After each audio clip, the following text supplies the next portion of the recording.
बोलो जयकारा बोल मेरे श्री गुरु महाराज की जय। सभी गुरुमुख प्रेमियों से सप्रेम जय सच्चिदानंद। अपने इष्ट देव मालिक से फरियाद करें, ऐ मेरे सतगुरु, ऐ मेरे मालिक, कोई ऐसा चश्मा मुझे बख्शो, ऐसी आँख मुझे बख्शो, मेरी अंतर मन की दृष्टि को खोल दो कि मैं अपने भीतर, मैं अपने अंदर सारी बुराई देख सकूं। ये तो मैं जानता हूँ कि मैं गुनाहों का पुतला हूँ, गुनाहों से भरा हूँ, मेरे भीतर बुराइयाँ ही बुराइयाँ भरी पड़ी हैं। फिर भी मुझे ये आशीर्वाद बख्शिश करें कि मैं अपनी भीतर की सारी बुराइयों को देख सकूं। ये दुनिया तो सारी आप ही की बनाई है, आपकी ये रचना है जो आपने रचाई है। आपकी रचाई हुई हर उस चीज में कोई बुराई हो ही नहीं सकती। बस जो बुराई है वो मुझ में है और मुझे देखने के लिए वो आँख मुझे बख्श दीजिए और मैं अपनी बुराइयों को ख़त्म करते हुए मैं आपका ध्यान और आपकी संगत सोहबत करके मैं आपके बताए हुए रास्ते पर चल सकूं।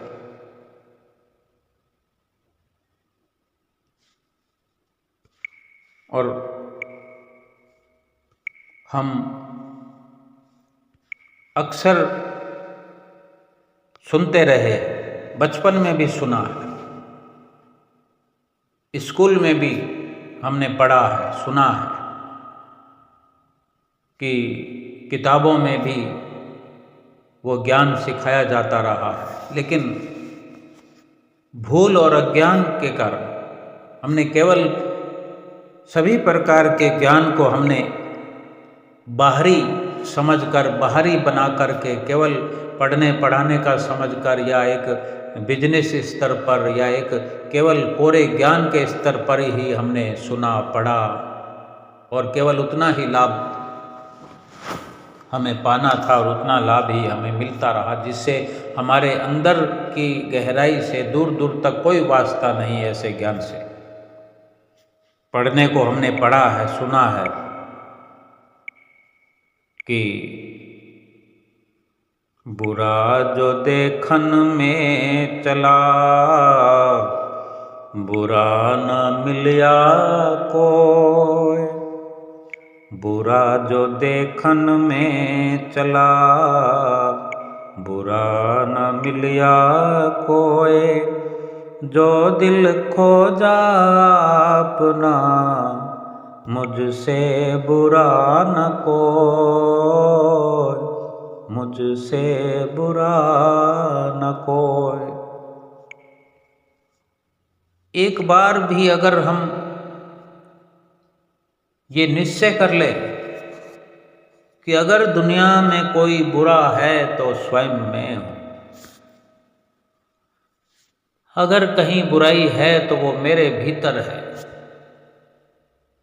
हम तो दुनिया में ढूंढ रहे हैं बुराई, घर घर में ढूंढ रहे हैं, हर घट में ढूंढ रहे हैं, हम हर किसी के अंदर ढूंढ रहे हैं। लेकिन अपने अंदर से, अपने घट से, अपने दिल से जो बुराई हमने देखनी चाहिए थी, उसकी हमें फुर्सत ही नहीं है, उसके लिए हमने सोचा भी नहीं। बुराई तो हमें बाहर नज़र आती है, दुनिया में दुनिया भर में नजर आती है, हर आम खास में नजर आती है। तो बुराई तो समाप्त हो नहीं सकती, क्योंकि बुराई हमारी आंखों में आ गई। हमारे भीतर बुराई जो है वो हमारी आंखों से, हमारी मुंह से, हमारे कानों की रसना में भी बस गई है कि हम अपनी बुराई नहीं सुन सकते। दूसरों की बुराई सुनने को मिले तो कान भी खुश हो जाते हैं। दूसरों की बुराई करते हुए अगर कोई सुनने वाला मिल जाए तो हमारी जिह्वा प्रसन्न हो जाती है। आँखों को बुराई दिखाई देती है और देख देख कर हम खुश होते रहते हैं। वो बुरा है, वो बुरा है, वो बुरा है। नहीं कोशिश करते कि हम सबसे बुरे हैं। और जब तक इस प्रकार से अपने भीतर की बुराई का हमें अंदेशा नहीं होगा कि कितना ढेर लगा पड़ा है बुराई का, कहीं कोई कोना खाली नहीं जो किसी कोने में बुराई के सिवा कुछ और हो। भीतर के जर्रे जर्रे में बुराई भरी पड़ी है। फिर ये जीवन लाभदायक हो तो कैसे? और हम जो संसार भर को बुरा समझकर, संसार वालों को बुरा मानकर उनकी बुराई मिटाने की चिंता करते रहते हैं, तो क्या बुराई मिट जाएगी? क्या हम इस प्रकार बुराई को समाप्त कर देंगे? कभी ऐसा नहीं हो सकता जब तक हम अपने भीतर की बुराई को मिटाने का संकल्प न करें। और क्या जीवन भर हम यही कार्य करते रहेंगे? हमारा जीवन कितना है? महापुरुष तो फरमाते हैं घड़ियों का है, घड़ियों का भी नहीं, पलों का है, पलों का भी नहीं, एक पल का है। एक पल की है जिंदगानी।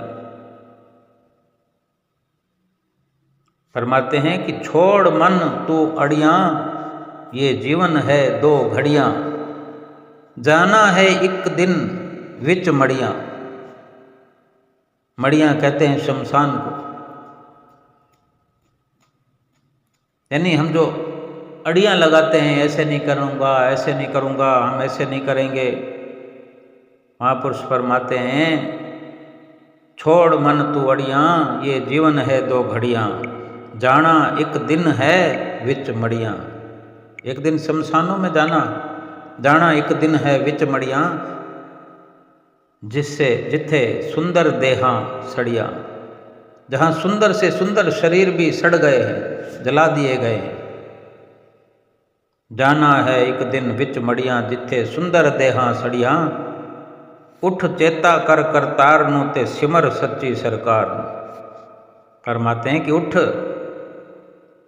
होश कर, सचेत हो और याद कर उस करतार को, सिमरन कर उस सच्ची सरकार का।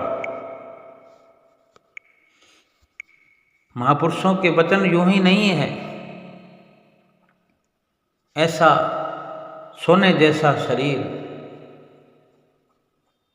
ऐसा देव दुर्लभ शरीर जिसकी देवता याचना करते हैं, स्वर्गवासी जिस शरीर की याचना करते हैं, और ये इंसान, हम इंसान होकर उस स्वर्ग लोक की याचना कर रहे हैं। और स्वर्ग लोक वाले इस मनुष्य जीवन की, इस मृत्यु लोक की याचना कर रहे हैं कि भक्ति करके भगवान को पा सकें, भगवान के साथ मिल सकें, जो फिर जन्म मरण का चक्कर खत्म हो जाए। हमारे लिए महापुरुषों का तो यही फरमान है कि तुम्हें ये वक्त मिल गया है जो देव दुर्लभ है। शास्त्रों में वर्णन है, गीता रामायण में वर्णन है, हर उस पुस्तक में वर्णन है कि ये शरीर जो है मनुष्य का देव दुर्लभ है। देवों को भी नसीब नहीं है, लेकिन हमें हो गया है। तो हम क्या कर रहे हैं? इस शरीर को पाकर क्या कर रहे हैं? इस शरीर का क्या होना है, क्या करना चाहिए, और हम क्या कर रहे हैं? नफ़ा कर रहे हैं कि नुकसान कर रहे हैं? शरीर तो समाप्त हो जाएगा। क्या पता कितनी घड़ियों का है, क्या पता एक घड़ी भी हमें और मिलेगी कि नहीं मिलेगी। हम जो कह रहे हैं अपनी बात पूरी कर पाएंगे कि नहीं। अगर हम सुन रहे हैं तो हम पूरा सुन भी पाएंगे कि नहीं? फिर केवल झूठा अभिमान करते हैं। महापुरुष फरमाते हैं, ये तन विष की बेलरी गुरु अमृत की खान, शीश दिए जो गुरु मिले तो भी सस्ता जान।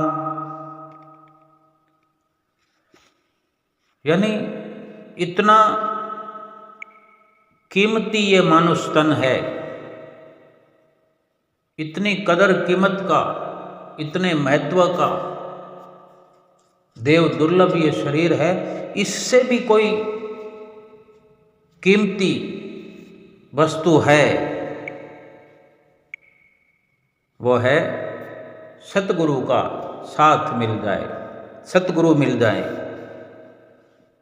क्योंकि सतगुरु जो हैं अमृत की खान है, उनके पास, उनके चरणों में, उनकी संगत में अमृत का खजाना है।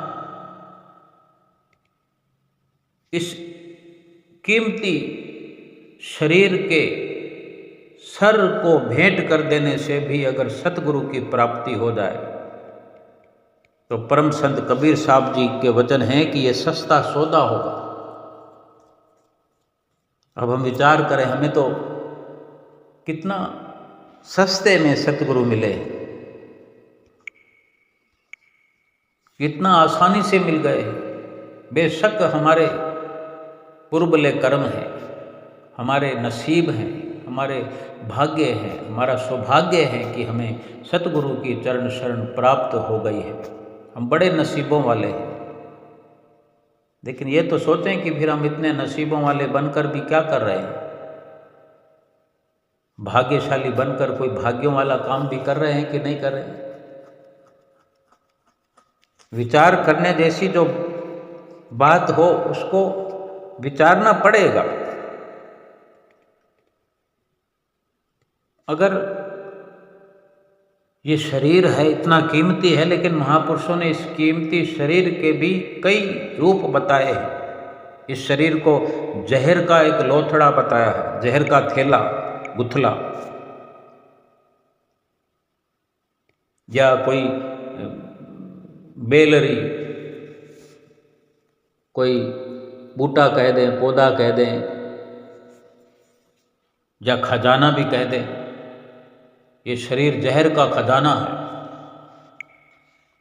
अब हम जरा सोचें कि शरीर में कुछ ऐसा है जो काम आए।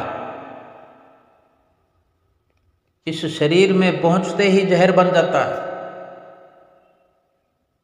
इस शरीर में केवल एक ही वस्तु ऐसी है जो पहुंचने से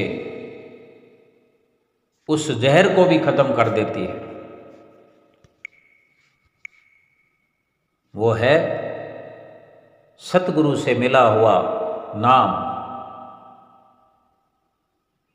स्वयं सतगुरु अमृत तुल्य है। उनकी संगत सोहबत में अमृत है। उनकी बख्शी हुई रहमत में, उनसे मिले हुए आशीर्वाद में, उनसे मिले हुए प्रसाद में, उनके रहमो करम में, उनकी नूरे नज़र में, उनके बख्शे हुए नाम में अमृत भरा हुआ है। अगर हम अपने भीतर वो नाम बसाएं, ये शरीर कितना भी कीमती हो, सतगुरु के मिल जाने से अगर शरीर को कुर्बान करना पड़े, महापुरुषों ने तो यहाँ तक लिखा है कबीर साहब ने कि शीश देकर भी अगर सतगुरु की प्राप्ति हो जाए, सतगुरु से रिश्ता बन जाए, संबंध बन जाए, तो ये सौदा सस्ता है। शरीर तो यूं ही मिटने वाला है, तो क्यों ना ऐसी दुर्लभ वस्तु के लिए जो देवताओं को दुर्लभ है, उसके लिए ये शरीर मिटा दिया जाए, सोच समझ कर मिटा दिया जाए। कितना बड़ा लाभ हो जाएगा, कितना सस्ता सौदा हम प्राप्त कर सकेंगे। तो क्या हम आसानी से सतगुरु को पा चुके हैं, उनकी सोबत संगत में आ चुके हैं? हमारा सिर कायम है, धड़ कायम है, पूरा शरीर कायम है, तो क्या हम उनको उनके वचनों पर चलकर भी हम कुर्बानी नहीं कर सकते? हम इस दुनिया में रह कर के खाते पीते उठते बैठते सब व्यवहार सब कार्य कुटुंब परिवार सब कुछ करते हुए क्या सतगुरु के बताए हुए रास्ते पर नहीं चल सकते? इतना भी नहीं कर सकते? यदि इस शरीर की थोड़े कुर्बानी के लिए हमको अगर अपना पक्का इरादा करना पड़े, थोड़ी सी कुर्बानी करनी पड़े, थोड़ा तन थोड़ा मन थोड़ा धन देकर अगर भक्ति मिल जाए, अमृत मिल जाए, क्योंकि मालिक की भक्ति ही इस दुनिया में सच्चा सौदा है। बाकी हमारे तन का तो ना बाहरी तौर पर ना भीतरी तौर पर कोई मान करने जैसा अहंकार करने जैसा कुछ भी नहीं है हमारे पास। अमर पदवी की प्राप्ति हो रही है, और जो तन है मन है धन है जो भी है सब ये झूठा तो है, ये तो जलने जलाने वाला है। आज नहीं तो कल जला दिया जाएगा, फटाफट जला दिया जाएगा, बस श्वास निकलने की देर है।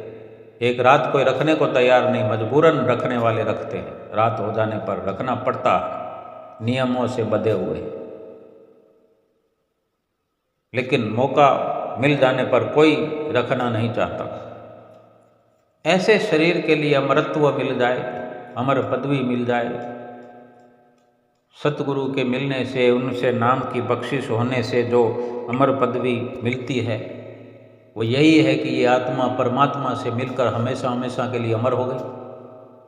जो मरता नहीं है उसे अमर कहते हैं। परमात्मा से एकाकार हो जाना, इससे बड़ी कोई अमर पदवी नहीं, क्योंकि फिर मरने का चक्कर खत्म, अमर पदवी को प्राप्त कर गए। और हम सोच विचार करते रहते हैं, ये क्यों करूं, इतना क्यों करूं, इतने की क्या ज़रूरत है, और इतना इतना करते करते सब कुछ स्वाहा हो जाता है। तन भी गया, मन भी गया, धन भी गया, वो कुटुंब वो परिवार संसार सब कुछ मिट्टी मिट्टी मिट्टी हो जाता है। अगर संतों महापुरुषों की बात मान लेते हैं, समझ आ जाती है, कुछ भी नुकसान नहीं है। जब तक इस संसार में रहें भक्ति करें, सतगुरु का आशीर्वाद प्राप्त करें, प्रसन्नता प्राप्त करें, और भक्ति करते करते करते करते भगवान से एकाकार हो जाएं। और जिसे भगवान मिल जाए, जो भगवान में समा जाए, उसको फिर और क्या चाहिए? कोई नुकसान का तो काम है ही नहीं, लाभ ही लाभ है। इस बात का विचार करना है कि जिस उद्देश्य को लेकर हम इस दुनिया में आए हैं, उस उद्देश्य को अपने सामने रखें। जो जरूरी है, हम किसी जरूरी कार्य को करते हैं, दिन में हम 36 काम करते हैं, लेकिन कुछ काम ऐसे होते हैं जो भूल जाने में बहुत बड़ा नुकसान समझते हैं। जैसे कोई हमारी रात को 2 बजे ट्रेन हो, फ्लाइट हो या बस का सफ़र हो, तो हम अलार्म लगा के सोते हैं कि हम समय से उठ सकें, तैयार हो सकें, और 2 बजे से पहले ही ट्रेन वाली जगह पर, फ्लाइट वाली जगह पर जाकर पहुंच जाए। वहाँ खड़े खड़े खड़े खड़े इंतजार करते रहेंगे। इसी में हम अपना हित समझते हैं। कोशिश यही रहती है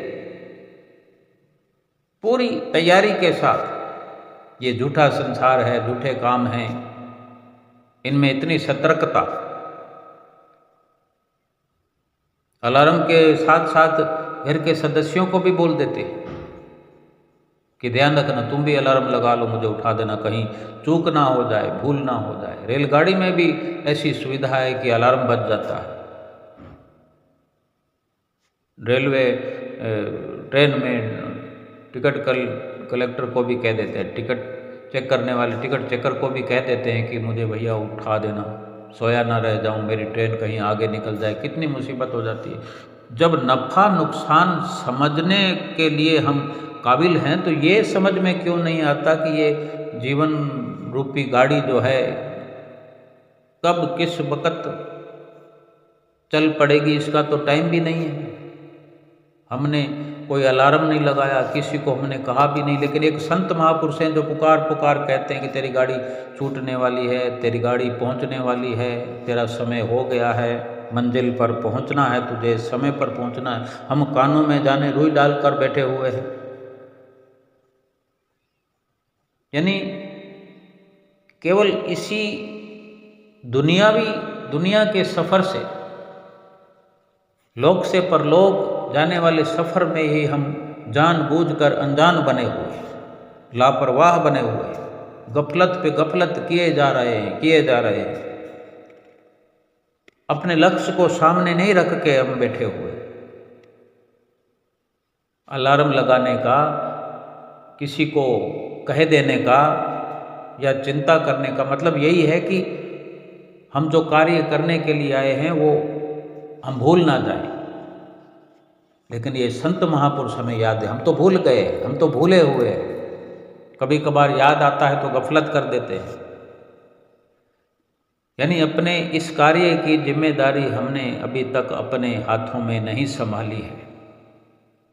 सचेत नहीं हुए, सो रहे, अलार्म लगाया नहीं तो कब जागेंगे। संत महापुरुष अपनी ये ड्यूटी समझ करके हमें जगा रहे हैं, हमें आगाह कर रहे हैं। इतनी दयालुता, इतनी परोपकारिता कौन करता है दुनिया में, कौन करेगा। माता पिता भी बेखबर हैं कि वो हमें लोक पर लोक संवारने का कोई उनके पास नुस्खा हो, फॉर्मूला हो, वो स्वयं अपना सुधार ले, इतना ही काफ़ी है। ये हर इंसान स्वयं अपना लोक परलोक संवारने का बीड़ा लेकर आता है, जिम्मेदारी लेकर आता है और स्वयं ही सक्षम भी है।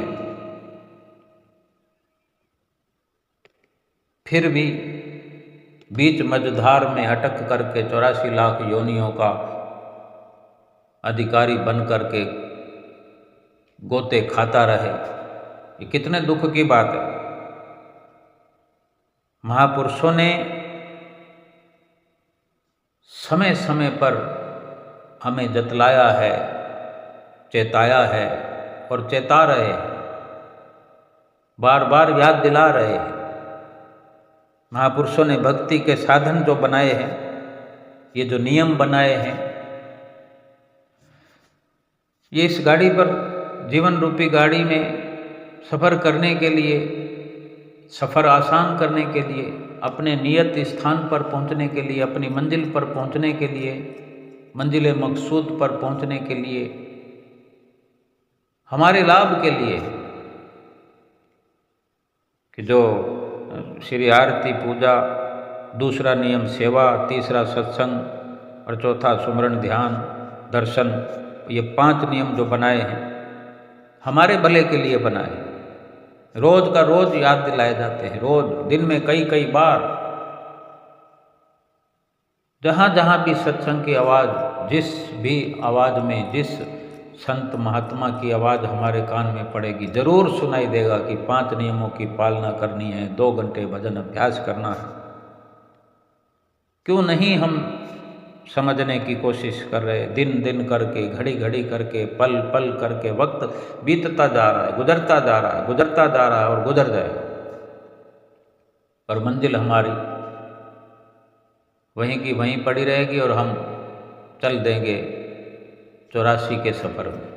इसलिए थोड़ी मनुष्य जीवन मिला था कि हम 84 से निकलकर फिर 84 में चले जाएं। क्या कोई चाहता है एक बार जेल का सफ़र करके आए और फिर बाहर आकर कोई ऐसा गुनाह करे, फिर जेल में चला जाए? इतना भी अपने लिए भला बुरा कोई ना समझता होगा वो नादान मूर्ख कहलाता होगा। और हमें महापुरुष चिताते हैं, चिता रहे हैं, जतला रहे हैं, झंझोड़ झंझोड़ कर हमें समझाते हैं, अपने लक्ष्य की याद दिलाते हैं।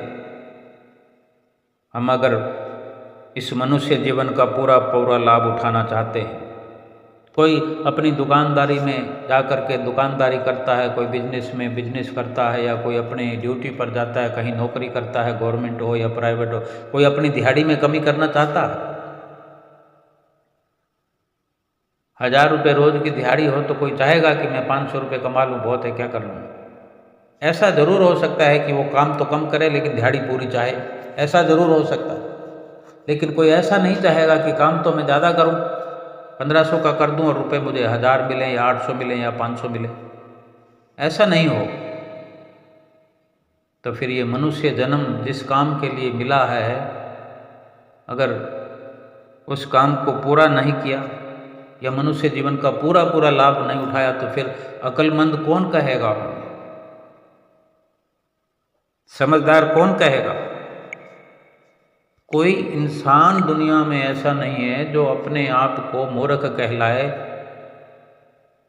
ना समझ कहलाए, नादान कहलाए। कोई कहलवाना पसंद नहीं करे। हर गलत कार्य करके भी हर कोई चाहता है कि मुझे समझदार कहा जाए।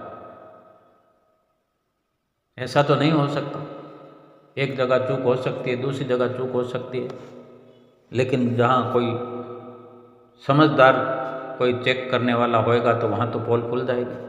हम दुनिया में कितने सियाणे बने रहें, सियाणप करते रहें, अच्छे बने रहें, अच्छे बुरे का फैसला तो वक्त आने पर लगेगा। कुदरत के घर देर है अंधेर नहीं है। मनुष्य जीवन का पूरा पूरा लाभ उठाना ही इस लोक में भी सुखी और परलोक में भी सुखी।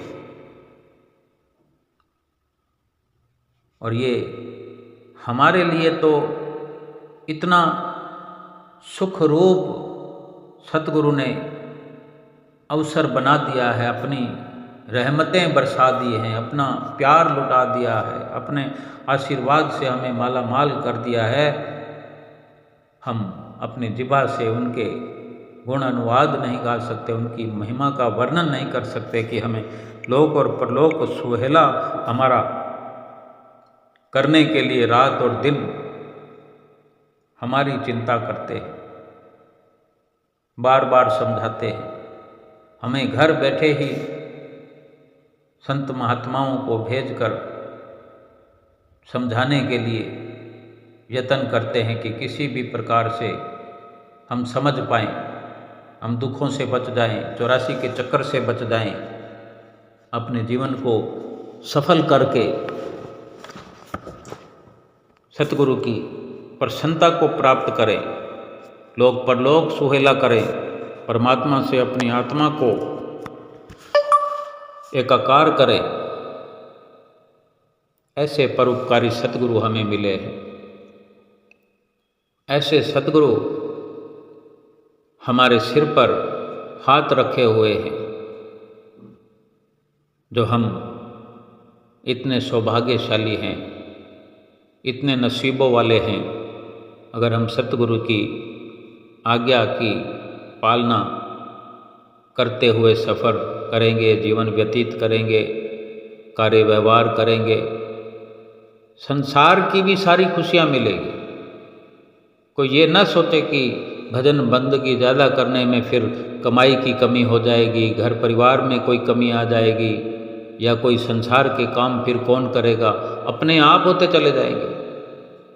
जो सतगुरु की आज्ञा में चलते हैं, सतगुरु की आज्ञा को मानते हैं, 5 नियमों की पालना करते हैं, भजन अभ्यास करते हैं, पूरी पूरी सतगुरु के वचनों की पालना करते हैं, उनको संसार के कार्य करने में भी आधा वक्त लगाना पड़ता है, आधी मेहनत करनी पड़ती है, आधा खर्च करना पड़ता है और पूरे के पूरे काम बन जाते हैं। 100% काम की सफलता मिलती, हर काम में सफलता मिलती है। कोई अड़चन नहीं आती, कोई बाधा नहीं आती। क्यों कि अपने सेवकों का, अपने गुरुमुखों का सतगुरु अपने हाथ में काम लेकर के बड़े आसान और सरल तरीके से, सुखद तरीके से कर देते हैं और सेवक को पता भी नहीं लगता और काम हो जाता है। ये कितना हमारे लिए लाभ है, हमारे लिए कितने फ़ख्र की बात है कि ऐसे दयालु सतगुरु, ऐसे कृपा के सागर, कृपालु दयावान श्री परमहंसों का हमारे सिर पर हाथ है। उनकी छत्र छाया में रहने का हमको अवसर प्राप्त है। हम खुश नसीब हैं, हम भागों वाले हैं। अपनी खुश नसीबी हम अपने सतगुरु के चरणों में साष्टांग दंडवत प्रणाम करते हुए जाहिर करें, सतगुरु का शुक्राना करें, उनके वचनों पर चल करके अपना लोक भी सुखी करें, परलोक भी सुहेला करें और अपनी आत्मा का पूरा कल्याण करते हुए इस जीवन को सफल बनाएं। बोलो जयकारा बोल मेरे श्री गुरु महाराज की जय।